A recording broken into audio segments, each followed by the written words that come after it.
Hello everyone, आप सभी का स्वागत है फिर से मेरे YouTube चैनल पर। और आज हम जानेंगे कि जॉब एप्लीकेशन कैसे लिखते हैं और जो बायोडाटा है वो कैसे लिखते हैं, क्योंकि ये आपके पेपर में आता है 5 या फिर 6 मार्क्स का। तो देखिए, सबसे पहले तो ये बातचीत कर लेते हैं कि ये होता क्या है। तो 12th के बाद या फिर आप जब ग्रेजुएशन कर लोगे उसके बाद अगर आप किसी कंपनी में जाते हो जॉब के लिए, तो आपको वहाँ पे जॉब करने से पहले 2 चीजें लेनी पड़ती है, जॉब एप्लीकेशन एंड रिज्यूम। तो हमें इस टॉपिक में यही सीखना है कि जॉब एप्लीकेशन कैसे लिखते हैं और जो रिज्यूम है मींस जो बायोडाटा है वो कैसे लिखते हैं। तो चलिए स्टार्ट करते हैं। तो सबसे पहले तो जो क्वेश्चन में ना आपका एड्रेस दिया होगा, ठीक है, क्योंकि यहाँ पे हम ना अपना एड्रेस लिखते हैं। ठीक, तो अगर ना दिया होता आपको यहाँ पे ABC छोड़ देना है, डेट लिख देनी है जिस दिन आप पेपर दे रहे हो, और यहाँ पे लिखा भी होगा, अगर क्वेश्चन होगा तो यहाँ पे लिखा भी होगा कि जो ये आपकी जो एप्लीकेशन है आप किसको दे रहे हो। तो यहाँ पे दी मैनेजर, दी प्रिंसिपल, दी रिपोर्टर, इस तरीके से यहाँ पे आ जाएगा। फिर ये जो आपने जिसको दिया ना उसका ही एड्रेस इसके नीचे लिखना है। इतना क्लियर हो गया। अब इसके बाद आता है सब्जेक्ट। सब्जेक्ट में एप्लीकेशन फॉर, अब जो क्वेश्चन है उसमें समझिए कि टीचर के लिए आपको टीचर का भी पद खाली है तो आपको उसके लिए रिज्यूम देना है। सो application for teacher, application for nurse, application for manager, ठीक है। तो इस तरीके से आपको एप्लीकेशन फॉर उस पद का नाम लिख देना है। इतना क्लियर। अब आपको यहाँ से स्टार्ट करना है। यहाँ पे जो मैंने लाइंस लिखी है वो ही लाइन आप अपने पेपर में भी लिखकर आ सकते हो, आपको नंबर मिल जाएंगे। तो चलिए इसको स्टार्ट करते हैं, ठीक है। तो यहाँ पे क्या लिखा है, in response to job in. अब यहाँ पे मैंने ब्लैंक छोड़ा है। ब्लैंक क्यों? क्योंकि यहाँ पे जिस अगर पेपर में आता है कि इस न्यूज़ का है तो बहुत अच्छी बात है, वरना आपको यहाँ से अपने आप से Hindustan times news, India news, इस तरीके के आपको न्यूज़ के नाम डाल देने, किसी एक का नाम, क्योंकि जो आपके पास क्वेश्चन आएगा ना वो एडवर्टीजमेंट के रूप में आएगा और एडवर्टीजमेंट हमेशा न्यूज़ में छपकर आती है, ठीक है। अब ऑन का मीनिंग डेट, यहाँ आपको डेट लिख देनी कि भैया कब छपा या फिर आपने इसे कब देखा। फिर फॉर, ये जो एडवर्टीजमेंट है ये कौन से पद के लिए है, तो आपको यहाँ पे उस पद का नाम लिखना है। अब इसके बाद देखिए, अब यहाँ से जो यहाँ पे मैंने लाइन्स लिखे ना वो आप पेपर में लिख कर आ सकते हो, आपको नंबर मिल जाएंगे। In here by offer my candidate for the said I have qualification and experience, I want to join your. अब यहाँ पे मैंने फील इन द ब्लैंक छोड़ा है। ब्लैंक छोड़ा है क्यों? क्योंकि यहाँ पे जैसे कि टीचर के लिए जॉब खाली, तो हम यहाँ पे स्कूल लिखेंगे। यहाँ पे स्टाफ के लिए जॉब खाली है तो हम यहाँ पे क्या लिखेंगे, होटल लिखेंगे, ठीक है। किसी कंपनी में तो हम यहाँ पे कंपनी लिखेंगे। तो इस तरीके से आपको यहाँ पे अलग अलग का नाम डाल देना है।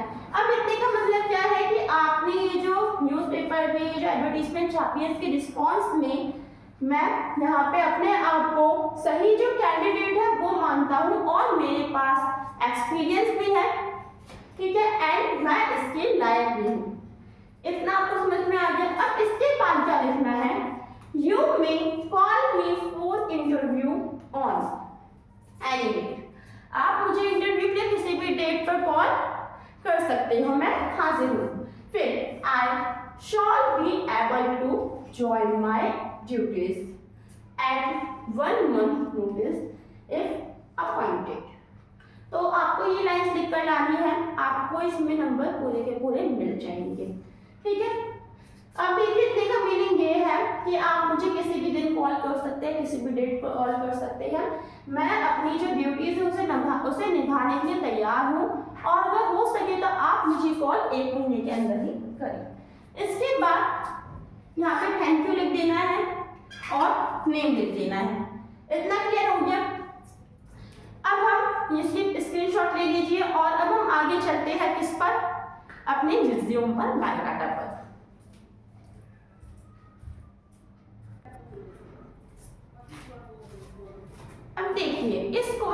सेकंड पार्ट आता है रिज्यूम मीन्स बायोडाटा।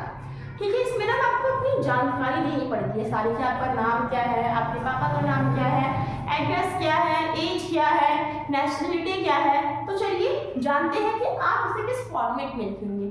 सबसे पहले तो अपना नाम लिखना है। ठीक है, जो भी नाम है, प्रीति हो गया, कंचन हो गया, एक्सेट्रा आपको लिख देना है। अपने फादर का नाम लिख देना है। हाँ, ये अगर आपका बोर्ड का एग्जाम है या फिर आपका कैसा भी एग्जाम है तो वहाँ पे आपको अपना रियल नेम नहीं लिख कर लाना है, और ना ही आपको वहाँ पे अपने फादर का रियल नेम लिखना है।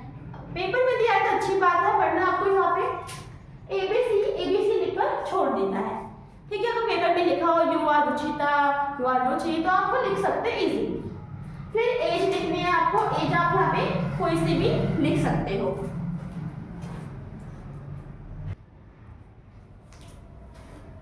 अब आता है एड्रेस। एड्रेस पेपर में अगर एड्रेस किया तो अच्छी बात है, वरना आप यहाँ पे ABC छोड़ दीजिए, CBC छोड़ दीजिए, टेंशन की बात नहीं है। उसके बाद हॉबीज, हमारी हॉबीज क्या क्या है, तो आप यहाँ पे सिंगिंग, कुकिंग, जो भी आपकी हॉबीज है वो आप यहाँ पे लिख सकते हो। ठीक है, मुझे खेलना पसंद है, ठीक है, मुझे गाना गाना पसंद है। इसके बाद आपको लिखनी है लैंग्वेज, कि आपको कितनी लैंग्वेजेस आती हैं। हिंदी और इंग्लिश लिख सकते हैं, बहुत इजी ये हो जाएगा। ठीक है, हिंदी इंग्लिश लिख दीजिए। फिर आता है नेशनलिटी। नेशनलिटी का मतलब कि आप किस देश से बिलोंग करते हो, तो मैं तो अपने यहाँ पे इंडिया लिखूंगी और आपको यहाँ पे इंडिया लिख कर डालना है। ठीक है, इसके बाद आता है एजुकेशन। इसमें जो बच्चे हैं ना, इसमें इसको कंफ्यूजन हो जाती है बच्चों को कि एजुकेशन में क्या लिखें। तो देखिए, ये जान लीजिए कि जब आप एजुकेशन डालेंगे तब आपको इसे ना 3 पार्ट्स में डिवाइड करना है। अब देखिए, हमारे जो एजुकेशन है वो भी 3 पार्ट्स में बैठती है, 10th class, 12th class and graduation. ठीक है, अगर आपको इससे ऊपर की पढ़ाई की है तो आप यहाँ पे वो भी डाल सकते हो। आपने नहीं, मतलब कि अगर आप किसी पोस्ट के लिए कर रहे हो तो आपको वो डालना है। तो सेकेंडरी, अब देखिए, अगर आप एजुकेशन में फर्स्ट पॉइंट डालो तो वो आप कैसे डालोगे, पास सेकेंडरी बाय। अब आपने ये जो 10th क्लास है ना, ये आपने किससे पास की है, तो CBSE या फिर जो भी आपका बोर्ड है वो आप डालिए विद का मतलब कि आपने यहाँ पे कितनी परसेंटेज के साथ इसको पास किया है, जैसे आपने इसको कितने मार्क्स के साथ पास किया है। ठीक है, तो यहाँ पे इस प्रकार से आप जो परसेंटेज है वो डाल दीजिए। अब इसके बाद 12th की बात आती है, पास सीनियर सेकेंडरी बाय। फिर से वही बात है, CBSE डाल दीजिए, जो आपका बोर्ड है वो डाल दीजिए, फिर विद आपके कितने नंबर है। फिर पास ग्रेजुएशन। अब क्या है ग्रेजुएशन, अब ग्रेजुएशन हम स्कूल में तो नहीं करते, वो तो हम किसमें करते हैं, यूनिवर्सिटी में।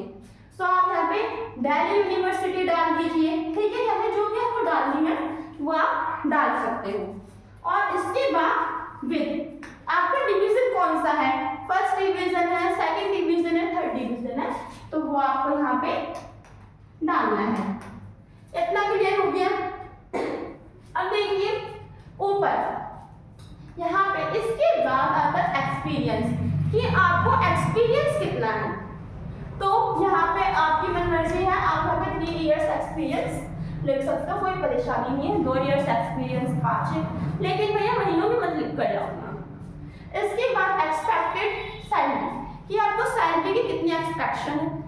ठीक है, तो यहाँ पे जो मुझे बेस्ट लगता है लिखना वो आप लिख दीजिए नियो कैटेगरी। ठीक है, अब इतना आपको समझ में आ गया। इसके बाद यहाँ पे लास्ट में एक पॉइंट आता है रेफरेंसेस, कि आप किसकी रेफरेंस से आई हो या फिर आए हो। तो यहाँ पे आप ना किसी का भी नाम डाल दीजिए, अपने दोस्तों का नाम डाल दीजिए, 2 दोस्तों का नाम। सो बस इतना ही था आपका बायोडाटा। मुझे आशा है कि आपको समझ में तो आ गया होगा जॉब एप्लीकेशन और बायोडाटा कैसे लिखते हैं। इसकी खूब प्रैक्टिस कीजिए और अच्छे से अच्छे नंबर लाइए इसमें। हमारी वीडियो देखने के लिए थैंक यू, और अगली वीडियो के लिए कमेंट जरूर करें, सब्सक्राइब का बटन जरूर दबाएं। Bye bye.